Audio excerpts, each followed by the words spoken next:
Welcome to FluentFlow English. Hello, everyone, and welcome back to FluentFlow English, the place where you learn, grow, and speak with flow.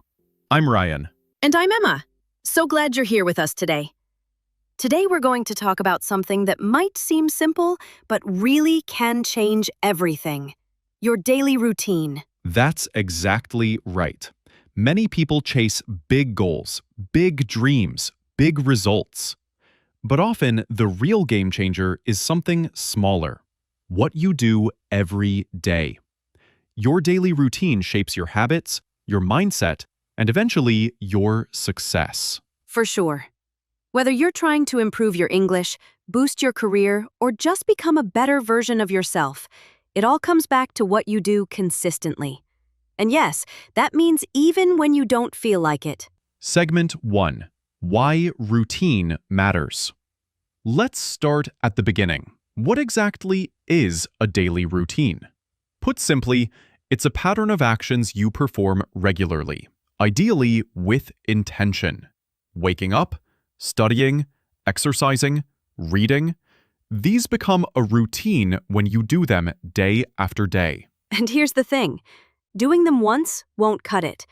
Just like studying English for one day won't make you fluent, but doing a little each day, that leads to progress you'll actually feel. There's a great quote I came across. You'll never change your life until you change something you do daily. It reminds us that success isn't about the big event. It's about the repeated action when no one's watching. Exactly. And for English learners listening today, if you wait for the perfect time, you'll wait forever. Instead, start with what you have. 5 minutes of practice, 10 minutes of listening. That's where it starts. Segment 2. The morning advantage. Okay, let's talk about mornings, because how you start your day often sets the tone for your entire day. Yes, I love that part of the day. My personal morning routine is very simple. I wake up, drink a glass of water, stretch or do light movement for 5 minutes. Then I spend a few minutes thinking or writing about what I want to achieve today. That's excellent. For me, I also try to avoid my phone for the first 15 to 20 minutes. Instead, I journal one single question. What's the one thing I can do today that will make everything easier tomorrow? That's such a smart question. It grounds your mind. And here's why morning routines matter. You're fresh, your willpower is higher, and you're less distracted. If you wait until the afternoon to start your learning or your English practice, you'll often be tired, distracted, or busy. Right. A rich mindset uses time like a tool. A poor mindset spends time waiting for inspiration. We want to build the tool, not wait for the thunderbolt. Segment 3. Consistency over motivation. Let's be honest, motivation is unreliable. One day you're pumped, the next day you're not. But routine? Routine doesn't care how you feel. Exactly. Think brushing your teeth. You don't need motivation for that. You just do it because you are someone who takes care of your health. That kind of identity built over time is powerful. Yes, if you frame your English learning as part of who you are, I am someone who practices English every day, then you don't rely on how you feel. You just do. And that's the difference between success and stagnation. It's not about huge leaps, it's about small steps taken consistently. Even if you do just 10 minutes a day, after a month, that's 300 minutes. 5 hours. After a year, that's 60 hours. That's real progress. Exactly. And you'll be able to look back and say, I didn't quit. I showed up. I improved. That builds confidence. And confidence matters when you're learning English or interacting globally. Segment 4. Routine shapes identity. Let's go deeper now. Your routine doesn't just shape your schedule, it shapes your identity. What you do repeatedly becomes part of who you are. Yes, every time you keep a promise to yourself, your brain says, okay, you're trustworthy. You're building self-trust. And self-trust is the foundation for self-confidence. That's right. For example, if you wake up early and study English every day, eventually you stop saying, I'm trying to wake early. You start saying, I am someone who wakes early and learns. That linguistic shift is powerful. I am a learner, instead of I try to learn. One shows identity, the other shows effort. And identity is more stable than effort. Yes, who you believe you are will determine how you act. Your mind will align with your identity, and your actions will follow. So your routine builds identity. Identity builds actions. Actions build results. Segment 5. Building your routine, step by step. All right, let's make this as actionable as possible. If you're listening and you want to start your own daily routine, follow these steps. Step 1. Pick one habit to start. Keep it small so you won't avoid it. For example, I will listen to English for 10 minutes every morning. Step 2. Make it visible. Write the habit down. Put it somewhere you will see it. Mirror, desk, fridge. Visual cues trigger action. Step 3. Set a time and place. After I finish breakfast, I will open my podcast. Tie it to an existing habit. This is called a habit stack. Step 4. Make it easy. Remove obstacles. Keep your materials ready. If you want to speak English each day, open a tab, keep a notebook. Keep your phone away. Make the decision easy. Step 5. Track your progress. See your streak. Put a check mark each day. Your brain loves seeing progress. It wants a reward. Step 6. And one of the most important. Don't beat yourself up. Missed a day? It's okay. Just get back on track tomorrow. Progress is not perfect. It's persistent. Exactly. And you know what? The biggest victories in your life will come from the habits you took when no one was watching, not from the ones you show off. Segment 6. Evening routine and reflection. Now let's talk about the evening, because your day ends the way it begins. How you wind down affects your next morning. Yes, a good evening routine sets up a strong tomorrow. Here's what I do. I avoid screens at least 30 minutes before bed. I journal 3 things I'm grateful for. I reflect on what I learned or practiced, especially English. I do something similar. I prepare my learning materials for the next day. Then I read or listen quietly. And I say a short affirmation. I did my best today. Tomorrow, I'll be even better. That's beautiful. Because when you prepare for tomorrow tonight, you start tomorrow with momentum. And it feels different. You feel ready. You feel focused. And for English learners, writing even one sentence in English about your day can help significantly. You're reinforcing learning and reflection. It's like 2 routines in one. Segment 7. Routine, Mindset, and Learning English.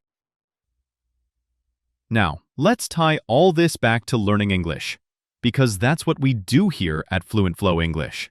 Your mindset and your routine work hand in hand. A strong routine supports a rich mindset. The mindset says, I can grow. The routine says, I will grow today. Yes, a poor mindset might say, I'm afraid I'll make mistakes when I speak English. But a rich mindset with routine says, mistakes are part of learning. I'll speak today anyway. When you show up consistently to speak, listen, read, write, your English brain changes. Your pronunciation becomes clearer, your understanding becomes stronger, your speaking becomes more natural. And here's the beautiful part. You don't need to speak for hours. 10 minutes, 5 minutes, even 1 minute with focus can make a difference. But you need to do it every day. Exactly. And each day you learn, you reinforce your identity as someone who speaks English. And soon that identity will reflect in your life. Segment 8. Overcoming common obstacles. Let's talk about some common challenges people face when they try to build routines, so you're prepared. 1. Time. People say, I don't have time. But the truth is, you make time when something is important. 10 minutes a day is doable. 5 minutes is doable. It's not about how much time, it's about whether you show up. 2. Motivation. Like we talked about earlier, you won't always feel motivated. That's why you need a routine, so you do it even when you're not motivated. 3. Distractions. Your environment matters. If your phone is next to you, you'll scroll. If your learning material is ready, you'll act. Make your learning environment friendly to your routine. 4. Guilt and pressure. Sometimes you'll skip a day and feel bad. That guilt often stops people from returning. But remember, just get back on track. A routine allows for recovery. It's not the fall that defines you, it's the rise. Yes, progress over perfection. One step forward is better than none. Segment 9. Real-life story and inspiration. I want to share a quick story from one of our listeners, Sarah. Sarah is from a small city. She worked full-time and had family responsibilities. At first, she said, I don't have time to learn English. But then she decided to commit. 10 minutes every evening. And she stuck to it, even when she felt tired. After 6 months, guess what? She started volunteering in English. She spoke confidently to others. Her accent improved. She started dreaming in English. That's amazing. And here's why. It wasn't about talent or perfect timing. It was about showing up. It was about that habit. And that habit became her routine. And that routine shaped her identity. Yes. Sarah didn't wait for things to be perfect. She started with what she had. And now she's not just a learner. She's a speaker. That's the power of daily routine. Segment 10. Final thoughts and call to action. So, if you're listening right now, know this. Your routine matters. What you do today matters even more tomorrow. And it matters for your English learning, for your life, for your mindset. Choose to invest in yourself every day. Pick one small habit. Commit. Show up. Keep moving. Because your consistent actions will create your future. And here at FluentFlow English, we're with you. We'll keep bringing you lessons, stories, motivation, and community. You're not alone in this journey. If you loved this episode, please do us a favor. Like this video.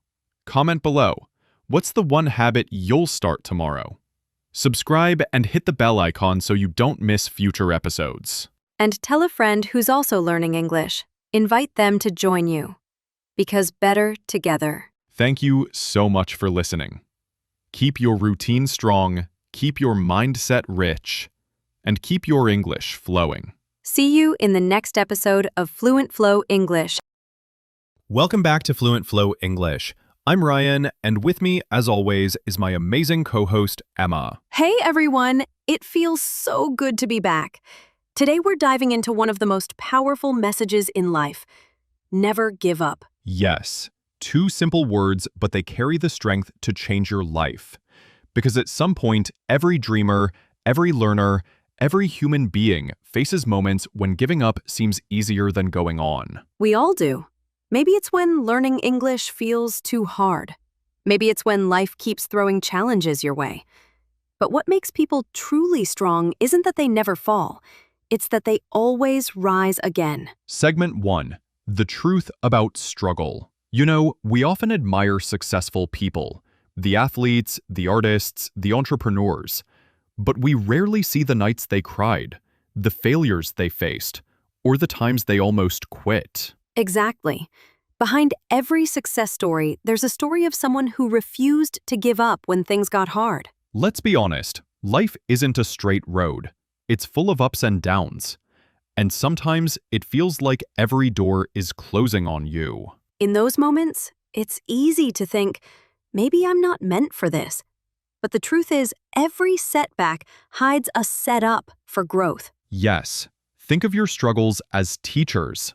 They don't show up to punish you. They show up to prepare you. Segment 2. The story of Thomas. Let me share a story. There was once a boy named Thomas who dreamed of becoming a scientist. He loved experimenting, but every time he tried, he failed. He was scolded by teachers, mocked by classmates, and even told he wasn't smart enough. That sounds so familiar, like so many dreamers out there. Exactly. But Thomas never gave up. He failed once, twice, 100 times. And yet each failure brought him closer to understanding what didn't work. And that boy was Thomas Edison, the man who invented the light bulb. Wow. Imagine if he had quit after the 10th failure. The world might still be dark. Exactly. When people asked Edison how he felt about failing 999 times, he said, "I didn't fail 999 times. The light bulb was an invention with 1,000 steps." That's the mindset we all need, to see failure as progress, not defeat. Segment 3. The power of belief. Sometimes what keeps us moving isn't strength. It's belief. Belief that tomorrow can be better. Yes, when you believe in yourself, even a small step forward feels like victory. But when you doubt yourself, even standing still feels heavy. So ask yourself right now, do you believe you can do it? Do you believe you can improve, learn, and grow? If your answer is, I'm not sure, that's okay. Belief doesn't always roar. Sometimes it's a quiet whisper that says, try one more time. Exactly. And every time you listen to that whisper, you build resilience. Segment 4. Learning English and never giving up. Let's talk about our English learners for a moment. Many of you listening right now are working hard to improve. And maybe you've thought, I'll never sound fluent, or I make too many mistakes. We hear that a lot. But you know what? Mistakes are proof that you're trying. And trying means you're already ahead of those who quit. Every fluent speaker you admire once struggled just like you.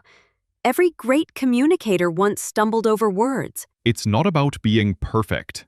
It's about being persistent. Because consistency beats talent when talent refuses to practice. Exactly. Fluency isn't a destination, it's a journey. And every word you learn, every sentence you speak, that's progress. Segment 5. When you feel like quitting. Let's be real. There will be days when giving up feels easier. Days when nothing seems to work. On those days, remember why you started. Remember the version of yourself who dreamed, who believed, who wanted more. Yes. When you feel like quitting, talk to yourself like a friend. Say, I'm tired, but I'm not done. Sometimes, strength isn't about running fast. It's about taking one small step forward, even when it hurts. That's the secret. It's not about how far you go in one day. It's about showing up again tomorrow. Segment 6.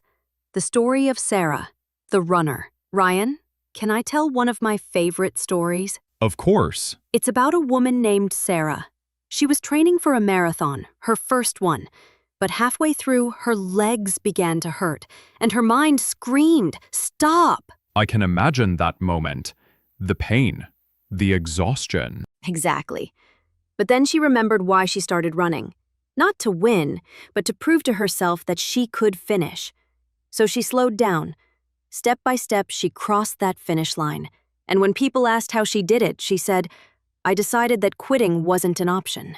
That's powerful, because winning isn't always about being first. It's about not giving up. Segment 7. Failure is not final. Failure isn't the opposite of success. It's part of success. Yes, every time you fail, you learn something new about life, about effort, about yourself. If you never failed, you'd never grow. You'd never discover how strong you really are. That's why you should never be ashamed of failing. Be ashamed only if you stop trying. Exactly. The most successful people in the world aren't the smartest. They're the ones who refused to quit. Segment 8. Turning pain into power. Sometimes life breaks you, not to destroy you, but to rebuild you stronger. Yes, pain has a strange way of shaping us into wiser, deeper versions of ourselves. When you're hurt, don't rush to escape the pain. Sit with it. Learn from it. Let it teach you patience, compassion, and strength. You see, the people who never give up aren't the ones who never cried. They're the ones who wiped their tears and kept walking. Segment 9. The power of support. You know, Ryan, I think another key to never giving up is having the right people around you. Absolutely. We all need voices that lift us when we can't lift ourselves. Yes. Surround yourself with people who remind you of your strength, not your weakness. And if you don't have that right now, be that voice for yourself. Tell yourself, I'm not giving up, no matter what. Segment 10. Keep the flame alive. Ryan, do you know what's beautiful about human beings? Even when everything falls apart, there's always a small flame of hope inside us. Yes, that little flame, that's your spirit. And your job is to protect it, feed it, and keep it burning. So if you're listening right now and you're tired or disappointed, just know that the story isn't over yet. You're not behind. You're just in the middle of your comeback. Exactly. Every great story has a moment of struggle before victory. And yours will too. Segment 11. Practical steps to stay strong. Let's finish with something practical. 5 ways to keep going when you feel like giving up. Perfect. Let's go. 1. Remember your why. When you lose motivation, reconnect with your reason for starting. 2. Rest. Don't quit. Sometimes you don't need to stop. You just need to breathe. 3. Focus on progress, not perfection. Every small step counts. Celebrate them. 4. Surround yourself with positivity. Listen to inspiring podcasts, read good books, and protect your energy. 5. Speak kindly to yourself. Your inner voice can be your biggest enemy or your strongest ally. Segment 12. The closing message. As we close today's episode, remember, you're stronger than your struggles. Yes, no matter what's happening right now, keep moving forward. Even slow progress is still progress. Every morning you wake up and try again, you're already winning. And if no one has told you this today, we're proud of you. Truly. Because you chose to keep going, even when it was hard. That's what champions do. They never give up. Thank you for joining us on FluentFlow English. If this episode inspired you, leave a comment. Tell us what keeps you moving when life gets tough. And don't forget to follow, share, and keep practicing English with heart. Keep learning, keep believing, and never give up. Hey everyone, welcome back to FluentFlow English, the podcast where learning English feels easy, natural, and fun. I'm Ryan. And I'm Emma. We're so happy to be back with you today. It's been a little while since our last episode because, well, we were on vacation. Yes, finally, a break. Today, we're going to talk all about that. Vacations, why they're important, how to talk about them in English, and some fun stories from our own holidays. Exactly. So if you're an English learner, get ready to pick up lots of natural expressions, phrases, and listening practice today. And by the end of this episode, you'll be able to confidently talk about your vacation, where you went, what you did, and how it made you feel. All right, Ryan. First question. How was your vacation? Part 1. Talking about the vacation. Oh, it was amazing. I went to Bali, Indonesia. I'd been dreaming about it for years. Beautiful beaches, warm sunshine, the sound of waves. Just perfect. That sounds like a dream. What did you do there? Well, mostly I relaxed. I swam in the ocean, tried surfing, though I wasn't very good at it, and I read a few books. But what I loved most was the peace. That's the best part of any vacation, when your mind finally slows down. Exactly. You stop thinking about deadlines, emails, or daily routines. It's like your brain finally takes a deep breath. I know that feeling. Where I went was totally different, though. I went hiking in Switzerland. Wow, mountains instead of beaches. That's so you. Yep. I love nature, fresh air, and beautiful views. Every morning, I'd wake up early, grab a cup of coffee, and just watch the sunrise over the mountains. It was so peaceful. That sounds incredible. So, what's one thing you learned from your trip? That sometimes doing nothing is actually the best thing for your mind. I didn't check my phone much, didn't scroll social media. Just existed. That's powerful. Sometimes vacations remind us how important it is to just be present. Part 2. Vocabulary and expressions for English learners. All right, English learners, now let's pause for a second. Let's learn some natural ways to talk about vacations in English. Good idea. So instead of saying, I go to trip, you should say, I went on a trip. For example, I went on a trip to Bali. Yes, and instead of saying, I make relax, say, I took some time to relax. For example, I took some time to relax by the beach. Another one, people often say, I do swimming. That's not natural. You can say, I went swimming, or I swam in the ocean. Exactly. And a few fun expressions. Recharge your batteries means to rest and get your energy back. Get away from it all means to escape from your daily routine. A change of scenery means going somewhere new to refresh your mind. Nice. So, for example, I needed a change of scenery, so I went to the mountains. Or, after months of working hard, I really needed to recharge my batteries. Perfect. You're all learning fast. Part 3. Why vacations are so important. You know, Ryan, it's funny how people often feel guilty about taking breaks. Yes, like if you're not working, you're wasting time. But actually, rest is part of growth. Absolutely. When we take time off, our brains process ideas in the background. That's why people often say, I got my best idea while I was on vacation. True. It's like your creativity wakes up again. There's even science behind it. Studies show that people who take vacations have lower stress, higher focus, and better performance when they return to work. So vacations aren't just for fun. They're essential. Exactly. And not everyone can travel far, but even small breaks, like a day in nature or a weekend at home, can make a difference. Part 4. How to talk about vacations in conversations.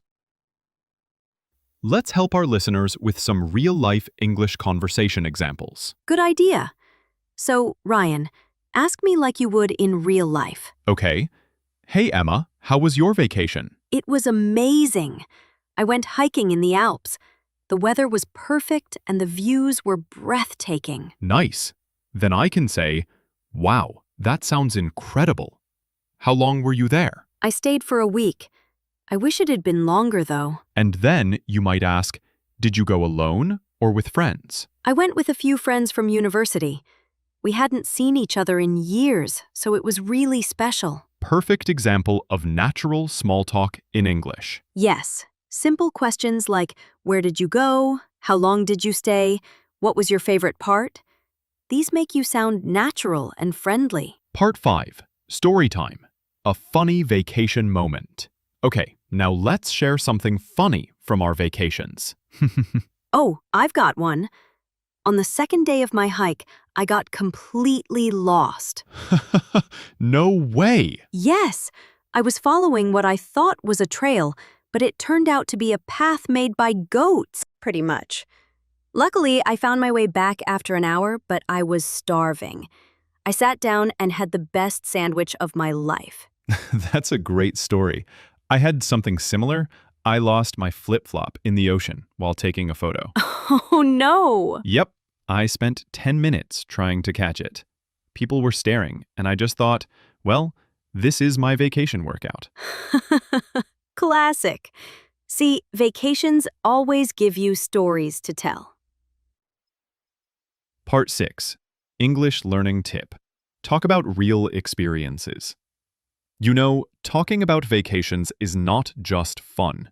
It's great English practice. Totally.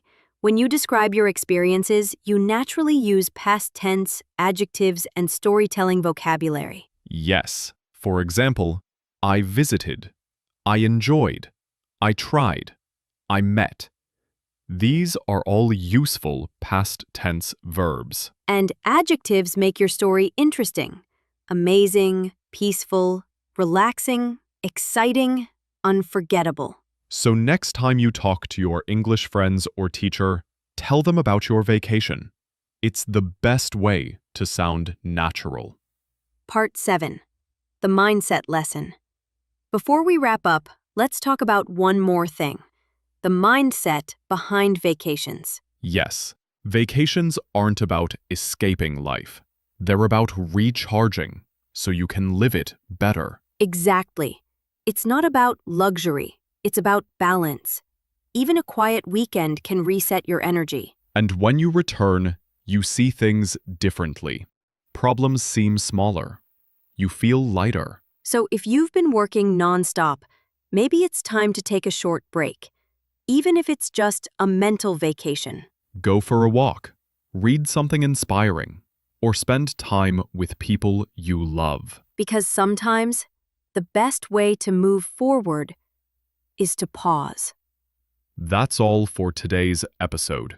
We hope you enjoyed listening as much as we enjoyed talking about our vacations. And we hope you learned some new English expressions along the way. If you liked this episode, don't forget to subscribe to FluentFlow English for more podcasts like this every week. Leave a comment below and tell us, how was your vacation? We'd love to hear your stories. All right, everyone. Stay relaxed, stay positive, and keep your English flowing. See you next time on FluentFlow English. Hey everyone, welcome back to FluentFlow English, the podcast that helps you grow, learn, and speak English confidently. I'm Ryan, and I'm so glad you're here today. And I'm Emma. Today's topic is something truly powerful, something that can change your English learning journey, your career, and your life. We're talking about self-discipline for success. Yes, it's not luck, it's not talent. It's not motivation. It's the simple ability to stay consistent, even when it's hard. Part 1. What is self-discipline? So, what really is self-discipline? It's the power to do what's right, even when you don't feel like it. Yes, it's that quiet voice inside that says, I know it's hard, but do it anyway. You see, motivation might get you started, but discipline is what keeps you going when motivation fades. Exactly. Motivation is like a spark, but discipline is the steady flame that keeps burning when everything else goes dark. And that's why successful people depend on discipline, not emotions. They know feelings change, but habits last. Part 2. The science of discipline. When you practice self-discipline, you're actually training your brain. Each time you choose consistency over comfort, your brain rewires itself for focus. Like building a muscle, right? Exactly. Every act of discipline strengthens your mental muscle. When you push through laziness, your brain learns this is normal. And eventually, it does become normal. You stop fighting yourself. It becomes automatic. That's the beauty of it. Small, repeated actions shape your destiny. Part 3. Motivation versus discipline. Let's clear something up. Motivation and discipline are not the same. Motivation says, I feel like doing this. Discipline says, I'll do it even when I don't feel like it. Motivation depends on your mood. Discipline depends on your decision. That's so true. When you rely on motivation, you quit when things get tough. When you rely on discipline, you keep going. And that's when real growth happens. Exactly. The moment you stop waiting to feel ready, you become unstoppable. Part 4. How to build discipline.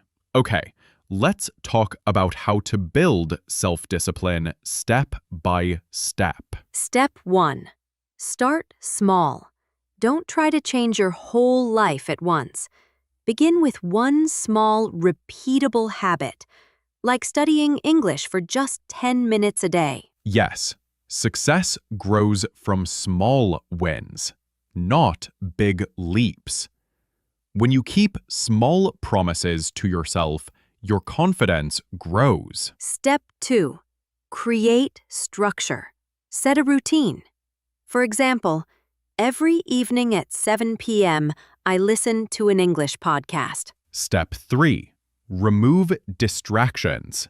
Turn off your phone, close extra tabs, and give yourself 20 distraction-free minutes. Step 4.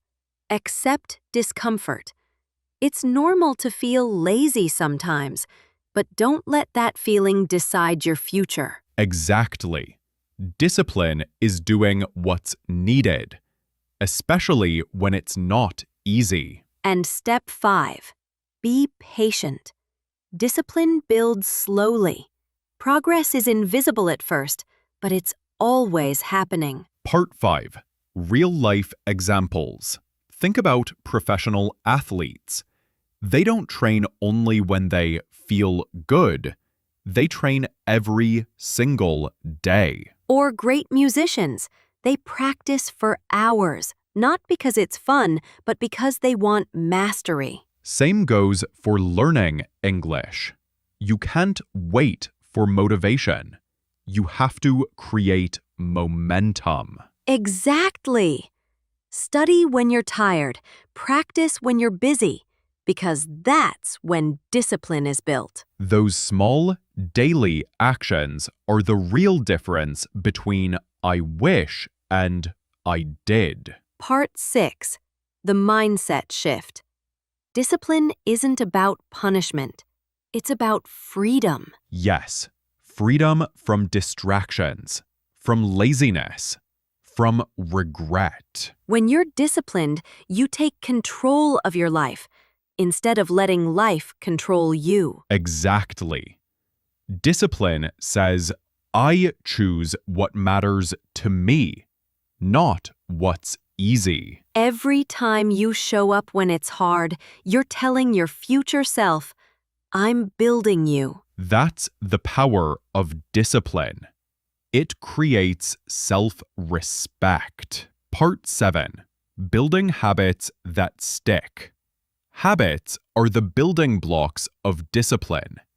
If you want long-term success, you need habits that support it. Like brushing your teeth. You don't need motivation, right? You just do it. Exactly. Imagine if studying English became just like that. Automatic. Start with something easy. 10 minutes of reading, or listening to one short English podcast daily. Keep it consistent. Because consistency beats intensity every single time. Part 8. Handling failure. Let's be honest. Sometimes we fail. We skip a day. We lose focus. And that's okay. Discipline doesn't mean being perfect. It means coming back stronger. When you miss a habit, don't say, I failed. Say, I'll start again tomorrow. Yes, forgive yourself quickly, but stay focused on your goal. And remember, don't rely only on willpower. Use systems. Make your environment support your goals. If you want to learn English, keep your study materials ready. Listen while you walk. Make it easy to win. Part 9. Discipline in English Learning. Many English learners ask, how can I stay motivated to practice every day? And the answer is, don't chase motivation. Build discipline. Set a fixed time every day, even 15 minutes, and show up no matter what. Discipline turns learning into lifestyle. You stop saying, I'll do it later, and start saying, I'll do it now. And that's when your English and your confidence start growing. Part 10. The real reward. So, what's the reward of self-discipline? Peace, confidence, progress. You start to trust yourself. You stop depending on external motivation. Success becomes something you build daily, not something you wait for. The reward isn't just success. It's self-respect. Exactly. Discipline builds your future silently. You'll feel the power now, and others will see the results later. So remember, success doesn't start with luck or talent.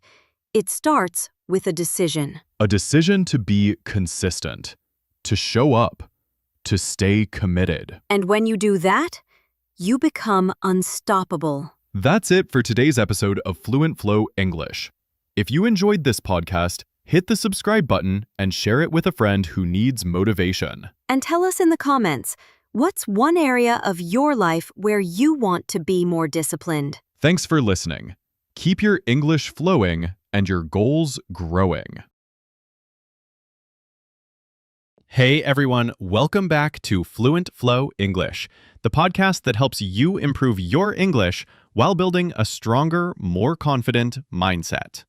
I'm Ryan, and I'm so excited to have you here today. And I'm Emma. Today's episode is something truly special, something that speaks to the heart. We're talking about one of the most beautiful ideas in life, following your dreams. Yes, following your dreams isn't just a phrase, it's a journey. A decision to listen to that inner voice that says there's something more for me out there. Exactly.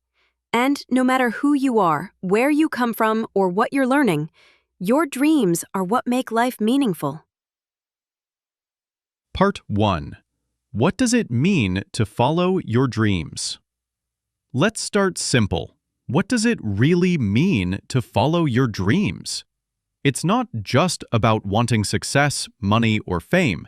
It's about doing what truly makes your heart feel alive. Yes, it means waking up each day with purpose, even when life gets tough.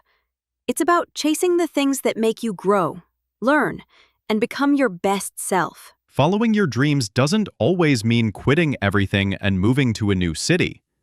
Sometimes it means taking small steps, learning a new skill, improving your English, starting a new project, or believing that you can do more. Right. It's about the direction, not just the destination. Every small step you take toward your dream counts. Part 2. The fear that stops us. Now, let's be honest. If following dreams were easy, everyone would do it. But many people don't because they're afraid. Afraid of failing, afraid of what others might say, afraid of not being good enough. Yes, fear is the biggest dream killer. It whispers, what if I fail? What if I'm not ready? But here's the truth. Nobody is ever fully ready. You grow as you move toward your dream, not before. Exactly. The only way to beat fear is with action. Because once you start, the fear loses power. So, if you've been waiting for the perfect time to start something, learning English, building a business, writing that story, the perfect time is now. Part 3. The Power of Belief. Every dream begins with belief. If you don't believe in yourself, no one else will. That's true. Belief is like a seed. You can't see it growing at first, but over time, it becomes something strong and beautiful. When you believe in your dream, you give yourself permission to try.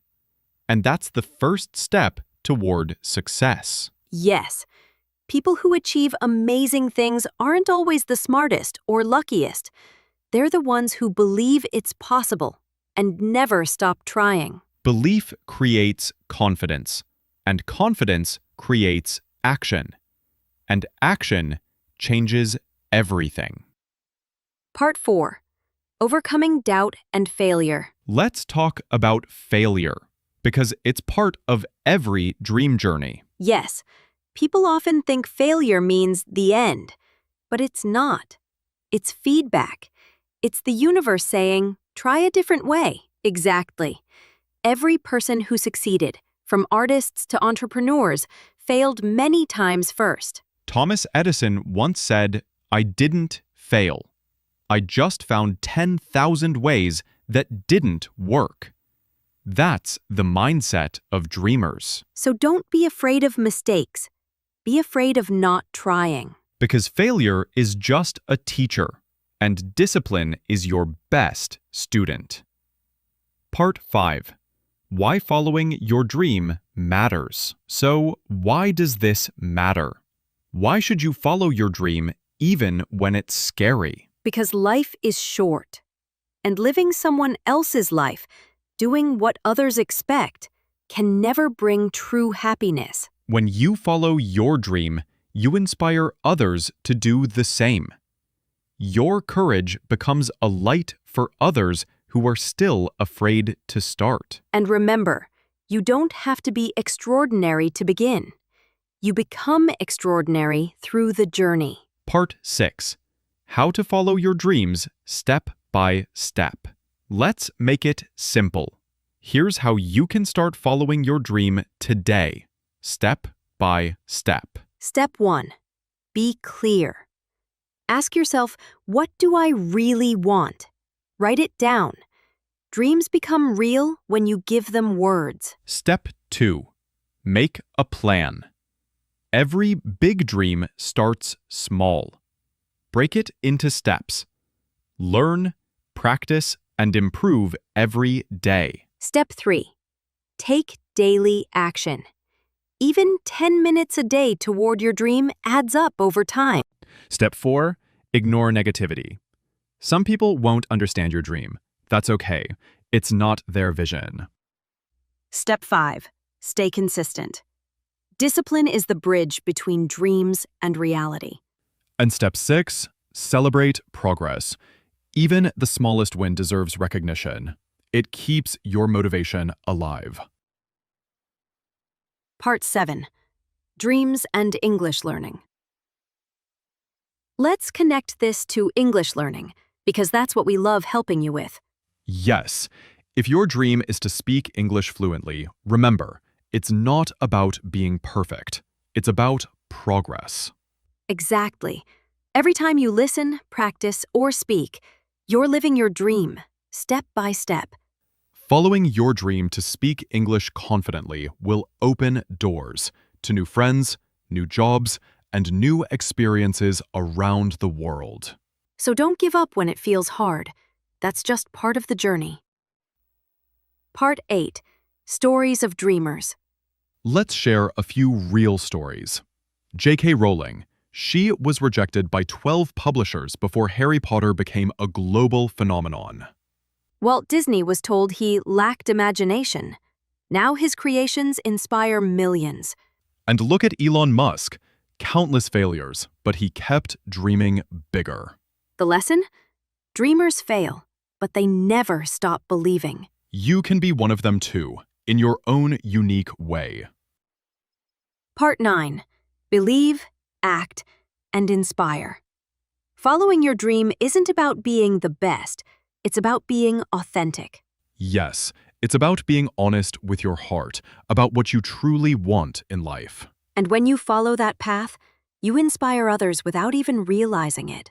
So be brave, because someone out there is waiting to see you succeed, so they can believe they can too. Part 10. The final message. If you take one thing from today's episode, let it be this. Your dreams are not silly. They are your purpose, whispering to you.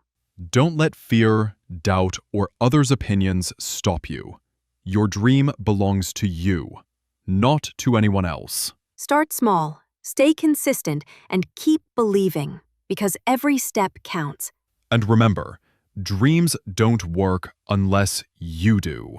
So, follow your dreams and let the world see your light. That's all for today's episode of FluentFlow English. If you loved this one, make sure to subscribe, share it with a friend, and keep learning with us every week. And tell us in the comments, what's your biggest dream right now? Thanks for listening. Keep your English flowing and your dreams glowing. Hey everyone, welcome back to FluentFlow English, the podcast where learning English feels natural, fun, and full of inspiration. I'm Ryan. And I'm Emma.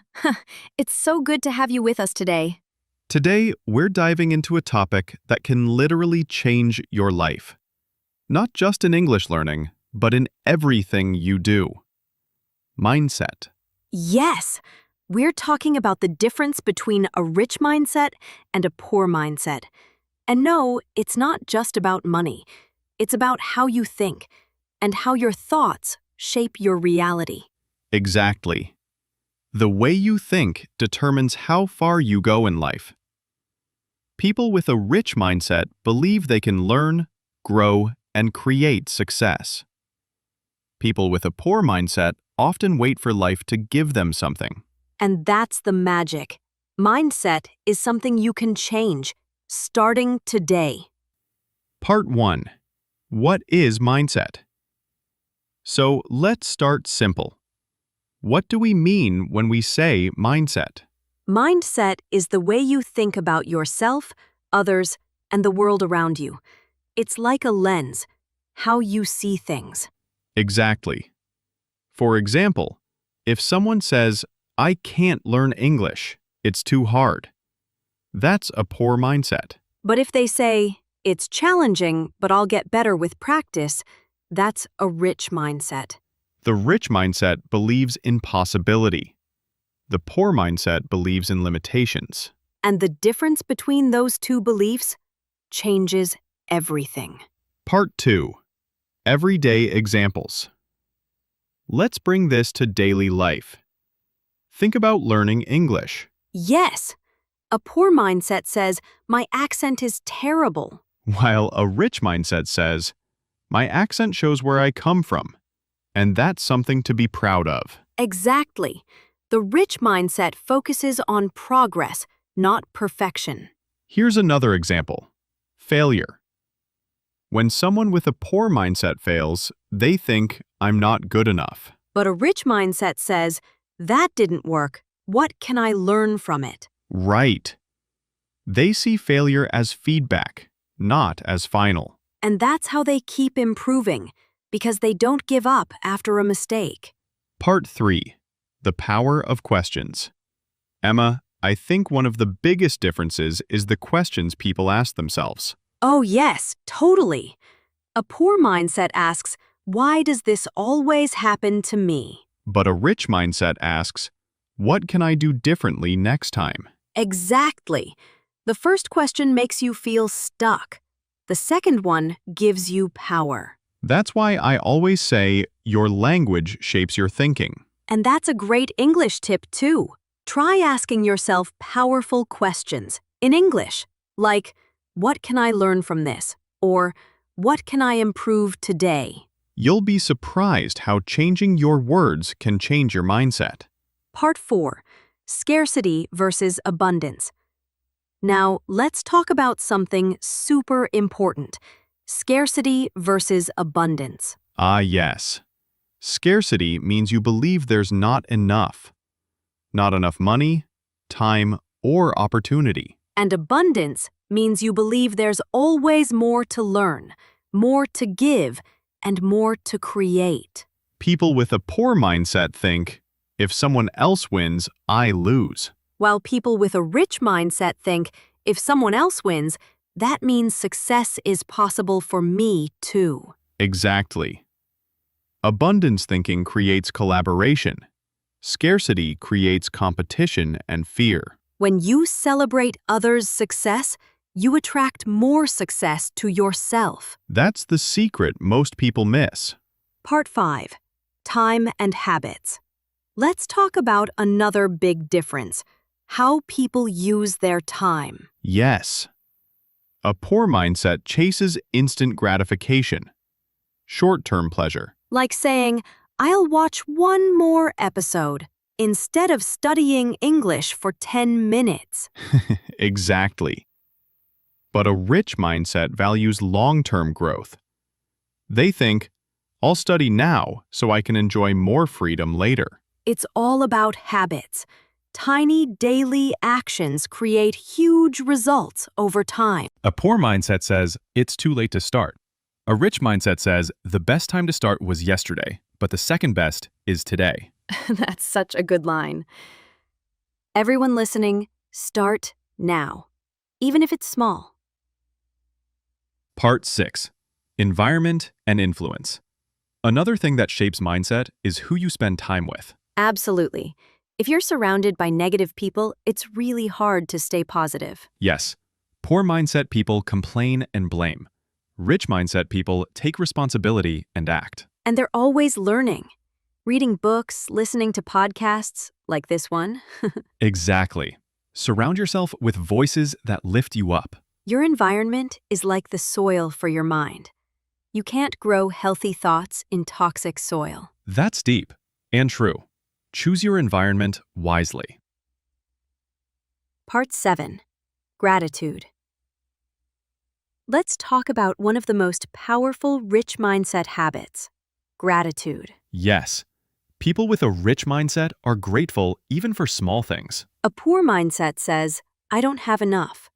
A rich mindset says, I already have so much, and I'm thankful. Gratitude turns what you have into enough. And it makes learning easier too.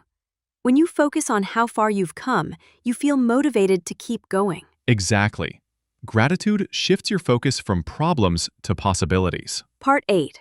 How to develop a rich mindset. Okay, Ryan, let's get practical. How can our listeners actually build a rich mindset? Good question. Step 1. Notice your thoughts. Catch yourself when you think negatively. Step 2. Change your words.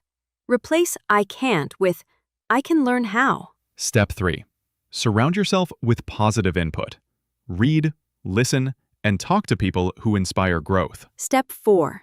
Take small, consistent action. Don't wait for motivation. Just start. And step 5. Be grateful every day, even for one thing. Gratitude builds abundance. Those steps can truly change your life. Part 9. Mindset in English learning.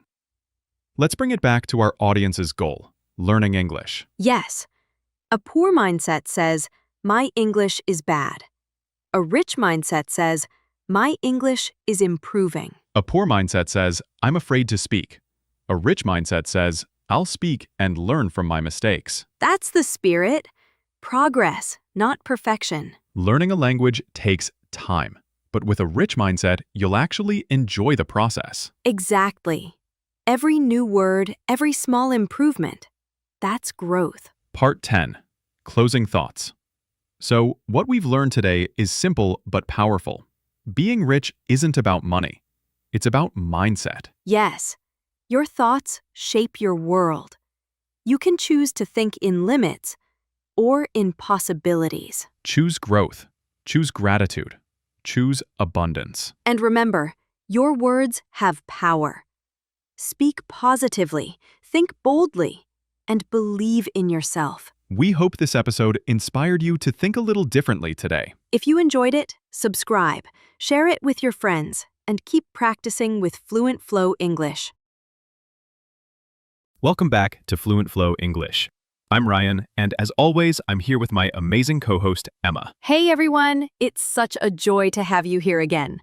Today's episode is special. It's about something we all need, but often forget: learning to love yourself. Yeah, before we can love anyone else or truly feel fulfilled, we have to love ourselves first. And for many people, that's the hardest lesson to learn. Absolutely. We live in a world where people keep telling us to do more, achieve more, look better, be better. But very few remind us that you're already enough, just as you are. So today, we're slowing things down. Take a deep breath, and let's talk about what it really means to love yourself. Not just in words, but in your daily life, your habits, and your thoughts. Segment 1. What is self-love? Let's start simple. When was the last time you looked in the mirror and said, "I'm proud of you"? We tell others good job, but how often do we tell it to ourselves? That's so true. Self-love starts with recognition, acknowledging your effort, even when no one else does. You don't need to wait until you're successful to love yourself. Love yourself now, while you're learning, growing, and figuring things out. When people hear self-love, they often think it's just confidence or positivity, but it's deeper than that. It's acceptance. It's saying, I'm okay with my flaws, my fears, and my imperfections. Exactly. Because no one's perfect. And trying to be perfect all the time, that's what exhausts so many people. When you stop chasing perfection and start celebrating progress, that's when peace begins. Yes, and loving yourself doesn't mean you ignore your mistakes. It means you love yourself through your mistakes. You stay kind, even when you fall short. Segment 2. The story of Alex. Let me share a story. A few years ago, I met a young man named Alex. He was smart, hardworking, and spoke English pretty well, but he constantly compared himself to others. If someone spoke better than him, he'd feel embarrassed. If someone succeeded faster, he'd feel like a failure. I think we've all been there at some point. Exactly. But one day, Alex made a decision. He stopped comparing. He stopped apologizing for being himself.